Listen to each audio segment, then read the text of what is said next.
They thought I was desperate, that I'd do anything for love. And for a while, they were right. I answered late-night calls. I picked him up when it rained. He said, "You're just easier to talk to." I told myself that meant something, but I wasn't his choice. I was just convenient. He used my car, my time, my loyalty, like they were disposable. They thought I stayed small because I was weak. But sometimes, staying small is just the silence before the ignition. My name is Alyssa Monroe. I'm 27 years old, and I live in Charlotte, North Carolina. He left me on empty. But I rebuilt, engine first, heart second.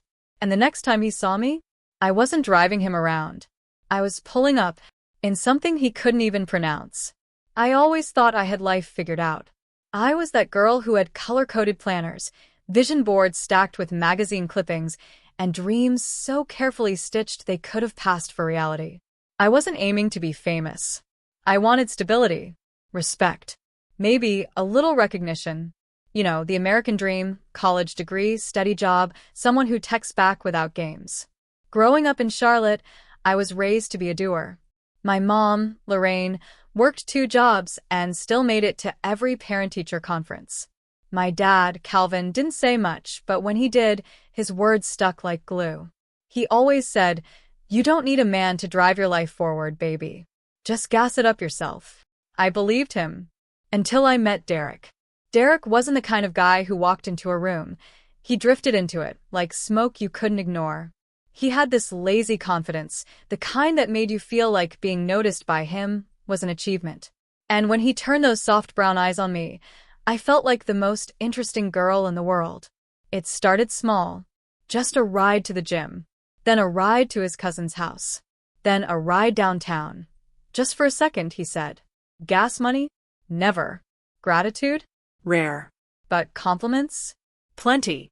He'd say things like, "You're different, Alyssa. Girls like you don't come around much. I can be real with you. That's rare these days." And every time he said those things, I'd turn the ignition. I was working full-time at a car rental desk while finishing my marketing degree online. It wasn't glamorous, but I was stacking paper, paying off my student loans. Derek? He was between projects, which basically meant he spent most of his time posting memes, playing Xbox, and hyping his next business idea that never went anywhere. But I saw the best in him, or at least I wanted to. There was this one afternoon, I'll never forget it, when we were sitting in my car outside a smoothie place. I had just gotten off a 12-hour shift. My eyes were burning, and all I wanted was sleep. Derek leaned over, brushing hair from my face, and said, "You got that ride or die energy. I'd never let you go." And somehow, that sentence wrapped around my exhaustion like a hug. I let him drive my car when I was at work. I made excuses when he didn't text back. I pretended I didn't notice when other girls liked his Instagram stories. Everyone around me saw it, except me. My best friend, Brianna, tried to intervene gently. One night at Applebee's, she said, "Girl, why is your tank always on E but his ego's on full?" I laughed it off, said she didn't understand, but deep down I did. And then came the moment that snapped the illusion. It was the week before my birthday. I had hinted, outright said I wanted to do something special. I imagined Derek would plan a little dinner, maybe even get me a gift. Something simple, meaningful. But on the day of, he ghosted me. No text. No call. Nothing. At 10:47 p.m., I saw his Instagram story. He was out with friends at a rooftop bar, tagging another girl. In the caption, "With the real one tonight." I sat in the dark for what felt like hours. My birthday candles burned down in silence. The food I cooked went cold. I just stared at that story, waiting for a message that never came. I didn't cry. Not then. I just turned my phone off and lay down on the couch. The next morning, I walked into the kitchen, saw the balloons I'd bought for myself, and finally broke down. Not because he didn't love me, but because I knew he never did, and I let him in anyway. My mom called later that day, her voice gentle like rain. "You okay, baby?" I paused, then said, "Yeah. Just tired." She didn't press. Moms know when not to. A few days later, Derek texted me like nothing happened. Hey. You busy? As if he hadn't erased me from my own birthday. As if I hadn't driven him around like a chauffeur while he mapped routes to other women's hearts. I didn't respond. Not right away. But something shifted. I went through my photo album that night and realized there were more pictures of Derek in my phone than of me. More of him smiling, sitting in the passenger seat, legs kicked up like he owned it. I had built a life where I was the background. And I was done with that. I didn't slash tires or curse him out. I just disconnected. I stopped replying. I stopped checking. I stopped explaining my silence. And that was the beginning of something no one noticed. Not even me. There's a strange kind of silence that follows heartbreak. Not loud grief. Not even anger. Just stillness. After Derek, I didn't make any grand declarations. I didn't post healing-era selfies or write cryptic captions about cutting people off. I just went quiet, like a car left idling on an empty road. I threw myself into work. The car rental place was still dull, still fluorescent lit, still full of impatient customers and dusty clipboards, but I started to notice things differently. I began watching how people spoke when they thought no one was listening, how some treated the staff like obstacles, how others smiled even when they were clearly in a rush. Something inside me started clicking. I'd always liked cars, understood them in ways people never taught me. Torque, suspension, trim lines, things that sounded boring to most gave me a strange comfort. My dad used to let me hold the flashlight when he worked on our old Buick in the driveway. I remembered his voice, calm and steady. Alyssa, the engine don't lie. It'll always tell you what's wrong if you listen. One slow Tuesday, a man came in to return a black Chevy Suburban. He looked tired, maybe mid-50s, sweat dampening the back of his shirt. We were short-staffed, so I walked out with him to inspect the car. He popped the hood and looked frustrated. I think something's off with it. Been making this whining noise. Thought it was nothing, but now I'm not sure. I leaned in. I heard it instantly. Alternator belt. Slight slip. It's the belt, I said. If it's not fixed soon, it could mess with the battery. He blinked at me. You a mechanic or something? I laughed. No. Just my dad's flashlight holder. He chuckled, then added, You got a good ear. That compliment stayed with me longer than any text Derek ever sent. That night, I started watching videos on car diagnostics. Not the glamorized, how to drift a Lambo content, but raw, down-to-earth videos made by dusty-hand men in cluttered garages explaining how to fix a Honda's AC compressor. I created a folder. Car knowledge. Personal. Then another. Business idea someday? At first, it was just notes. Then came sketches. Concepts. Cost breakdowns. I imagined a space, clean, modern, woman-led, where people could learn car basics without shame. A kind of hybrid between a garage and a class. No mansplaining. No eye rolls. One Sunday morning, while sipping cheap coffee in my kitchen, I wrote the name in my notebook. Torque Queens. I stared at it for a while. Smiled. Didn't mean much to anyone else. But to me, it felt like turning the key on a life I'd forgotten I was allowed to drive. The first thing I did was fix up my own car. It wasn't in bad shape, but I wanted it to feel like mine again. I swapped the tires, added a smart dash cam, replaced the stereo system. I watched YouTube tutorials late into the night, pausing and rewinding over and over, hands greasy, heart calm. There was something sacred about it, like rebuilding myself in steel and sound. Word started to spread slowly. One of the receptionists asked if I could take a look at her engine. Then her cousin. Then a friend from church. I didn't charge much, just enough to cover parts, maybe a little extra for the time. One day, I was adjusting the brakes on an old Nissan in my driveway when a woman in her 60s walked by with her dog. She paused, tilted her head, and said, You don't see too many women doing that. I smiled. Grew up around it. Think you could take a look at my Camry? It's been shaking something awful. That was Mrs. Henson. She became my first real client, regular, paying, and fiercely loyal. She'd bring me banana bread with every visit and sit in a fold-up chair in my garage, talking about her late husband and how they used to go on long road trips before the arthritis set in. One afternoon, after I helped her install a new GPS unit, she teared up.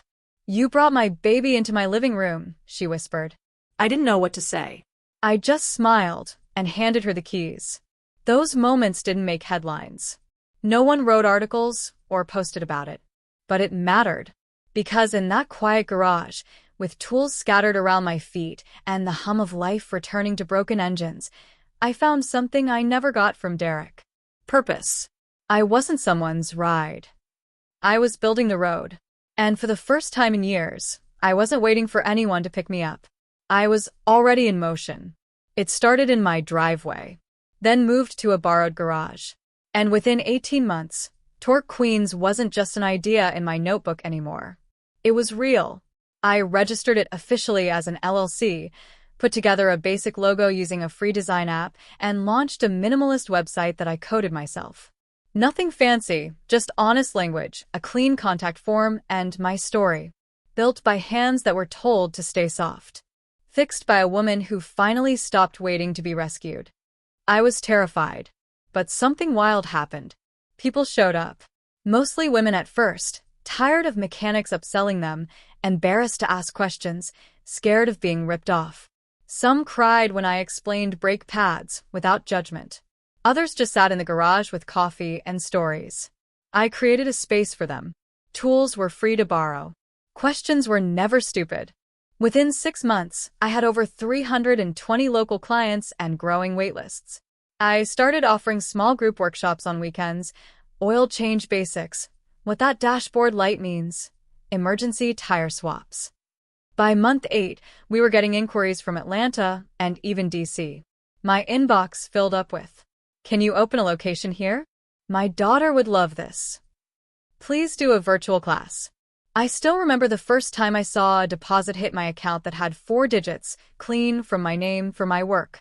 Then came my favorite milestone. I applied for a grant focused on women-led STEM startups. I didn't think I'd win, but I wrote that application like my future depended on it. I was honest, specific, and unapologetic. 3 weeks later, I received an email. "Congratulations, Alyssa Monroe. You've been awarded $30,000. I stared at the screen for a full minute. Then I screamed. Then I cried. With that money, I upgraded everything. New lifts, safer tools, a branded truck for mobile services. I even hired my first part-time assistant, Jasmine, a 22-year-old single mom who reminded me so much of myself it hurt. But through all that, my family barely blinked. My mom, God bless her, tried. She shared a post here and there, sent me prayers over text. But she still called it, "that car thing you're doing." My older brother, Marquis, completely indifferent. "So you're like, changing tires and stuff? When are you going to get a real marketing job?" One night at a family barbecue, after I fixed my cousin's alternator on the spot, I overheard someone whisper, "She's always been the free spirit." I stood there, wiping grease from my fingers, pretending I didn't hear. But it stung. Like my success wasn't legible to them. Like it didn't count unless it came with a corner office and a pantsuit. I stopped trying to explain myself. Because my numbers were real. We were onboarding over 1,100 women a month. We had a 92% satisfaction rate and 87% client retention. Our email open rate was higher than Tesla's newsletter. But all they saw was a girl with car oil under her nails. And don't even get me started on Derek. About a year and a half after he ghosted me on my birthday, I ran into him at a gas station. He looked the same.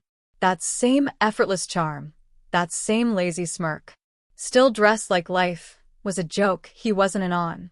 He didn't recognize me at first. But I recognized everything about him. "Yo, Alyssa? Is that you?" I smiled. "Hey." He looked me up and down. I was wearing faded jeans, a Torque Queens hoodie, and had grease smudged on my cheek from a morning job. "You still doing that car thing?" "That car thing." I nodded. "Yeah." "It's going pretty well." "That's cute," he said. "Cute." It took everything in me not to laugh in his face. He didn't ask how I was. Didn't congratulate me. He just bought his cigarettes and walked out like the last 2 years hadn't even happened. I stood there for a second, looking at my reflection in the glass fridge door. Then I whispered to myself, "You used to cry over him?" It didn't matter if they saw me. The world did. I got invited to speak at a Tech Meets Trade panel hosted by women founders across the Southeast. I was the only one with dirt under her fingernails and a socket wrench in her purse. But when I told my story, the room went still. After the talk, a woman in her 50s hugged me with tears in her eyes. "You remind me of who I wanted to be at your age." I was growing, loudly, successfully, but still, in the eyes of my family and my past, invisible, still the girl they thought would burn out, still cute, still figuring it out. But that was okay, because I wasn't doing this for applause anymore. I was doing it for every woman who'd been left on the side of the road, told she needed someone else to steer her life. I was doing it for younger me, heartbroken in a dark apartment, blowing out candles alone. And most of all, I was doing it for that future version of myself. The one who wouldn't just pull up to the world. She'd arrive. Loud. Unapologetic. And driving something that purred like power itself.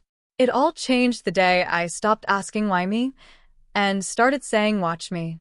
After the heartbreak, I went quiet. But not broken quiet, building quiet. I deleted all the messages.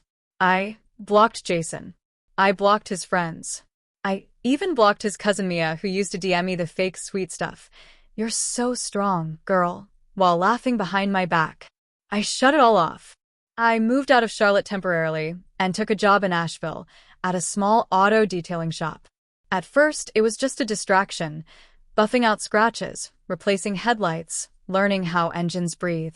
But then I started noticing something. I loved it. Something about machines made sense. No fake promises, no mind games. Just gears, wires, and power. If something was broken, you didn't beg it to work. You rebuilt it. I signed up for night classes in automotive engineering. Yeah, me, the emotional girl who couldn't let go, was now learning about torque specs and combustion. I wasn't chasing closure anymore. I was chasing clarity and cash. Months turned into a year. Then 2. I was saving, investing, staying low. While Jason was still flexing the same dusty designer belt on Instagram stories, I was working part-time on high-end builds. One day, a client rolled up in a matte black Lamborghini Huracan STO. I was the lead on the custom engine tuning. That sound, that roar, it did something to me. I didn't just want to work on those cars anymore. I wanted to own one. From that day forward, the Lambo became my vision board. I had it pinned up in my room, my phone wallpaper, even on my steering wheel as a taped-up printout. I said to myself every morning, "You are not the same girl they used. You are the storm they never saw coming." And I meant every word. Because this time, when I got behind the wheel, it wouldn't be to take someone else where they needed to go. It would be to drive myself exactly where I was destined to be. And that place was coming up faster than anyone could have predicted. It was June 14th. I remember the date because it marked exactly 3 years since Jason ghosted me after that humiliating night outside the club. By now, I wasn't just working on luxury cars. I was customizing them for celebrities and influencers in Miami. My name, Ava Brooks, was quietly becoming known in car culture circles. And finally, I had the money. Not just for survival. Not just for rent. But for the dream. I walked into the dealership on Biscayne Boulevard like I'd been there a dozen times. The sales guy gave me the usual, "Are you sure you can afford it?" Look. Until I paid in full. Matte carbon black Lamborghini Huracan STO. Custom red interior. Modified exhaust that made the entire block turn their heads when I hit the ignition. I didn't even post it online. I wasn't here for likes. I was here for closure. And karma. I drove back to Charlotte the next weekend, not to show off, but to pull the final thread on a story I had stitched shut long ago. It was the city's monthly car meet, a mix of old-school imports, muscle cars, and a handful of luxury show-offs. I arrived late, parked the Lambo on the edge, and leaned back on the hood like I belonged to the sky. And guess who walked by? Jason. Same smug walk. Same cheap cologne. Still acting like a VIP when he wasn't even verified in real life. He stopped cold when he saw the car. Then he saw me. He blinked. Ava. I smiled, just enough. Hey, stranger. He stuttered something about how great I looked, how he didn't recognize me, how he was just thinking about me recently. Classic. Then came the gold line. You here with someone? I tilted my head. Nah. Just pulled up alone. Like always. He laughed nervously. Man, this car's insane. Yours? I pressed the key fob. The engine growled awake behind us. I didn't answer. Didn't need to. The silence hit harder than any speech. Jason looked like he'd swallowed his ego.